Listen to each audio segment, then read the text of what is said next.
Polycystic ഓവറിയുള്ള കുട്ടി ഗർഭിണി ആയി കഴിയുമ്പോൾ എന്തൊക്കെയാണ് നമ്മൾ ശ്രദ്ധിക്കേണ്ടത്? അവരുടെ ഡയബറ്റീസ് സ്ക്രീൻ ചെയ്യുക, ഒബീസിറ്റി ഉള്ളവരോട് അവരുടെ വെയിറ്റ് കുറയ്ക്കാൻ പറയുക, ബോഡി മാസ് ഇൻഡെക്സ് അനുസരിച്ച് വേണം നമ്മൾ അവരുടെ വെയിറ്റ് മാനേജ് ചെയ്യാൻ. അതൊരു ഡയറ്റീഷ്യന്റെ ഹെൽപ്പോട് കൂടി വേണം ചെയ്യാനായിട്ട്. അതുപോലെ തന്നെ മെറ്റ്ഫോമിൻ മുതലായ മെഡിസിൻ നമുക്ക് സ്റ്റാർട്ട് ചെയ്യാവുന്നതാണ്. മെറ്റ്ഫോമിൻ കൊണ്ട് കൺട്രോൾ ആകുന്നവർക്ക് ത്രൂ ഔട്ട് പ്രഗ്നൻസി അങ്ങനെ കണ്ടിന്യൂ ചെയ്യാം.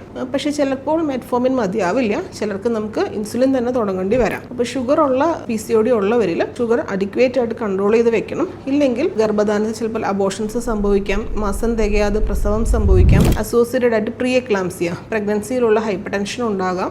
മാത്രമല്ല കുഞ്ഞിനും അതനുസരിച്ചുള്ള പ്രോബ്ലംസ് വരാം. പ്രഗ്നൻസിയിൽ ചിലപ്പോൾ കുഞ്ഞിന് അമിതവണ്ണം വരാം, തൂക്കം കൂടാം, ഫ്ലൂയിഡ് കൂടാം. ഡെലിവറിയുടെ സമയത്ത് നമുക്ക് കോംപ്ലിക്കേഷൻസ് അധികമാണ്. പോളിസിസ്റ്റിക് ഓവറി ഉള്ള ഒരു പെൺകുട്ടി പ്രഗ്നൻസി ആയി കഴിയുമ്പോൾ അവരുടെ ബ്ലഡ് ഷുഗേഴ്സ് പ്രോപ്പർ രീതിയിൽ കൺട്രോൾ ചെയ്യുകയും ഡോക്ടർ നിർദ്ദേശിച്ച പ്രകാരം ഇൻസുലിൻ എടുക്കുകയും ചെയ്താൽ കോംപ്ലിക്കേഷൻസ് അവോയ്ഡ് ചെയ്യുകയും അവർക്കൊരു ഹെൽത്തി ബേബിയെ കിട്ടാനുള്ള സാധ്യത കൂടുകയും ചെയ്യുന്നു.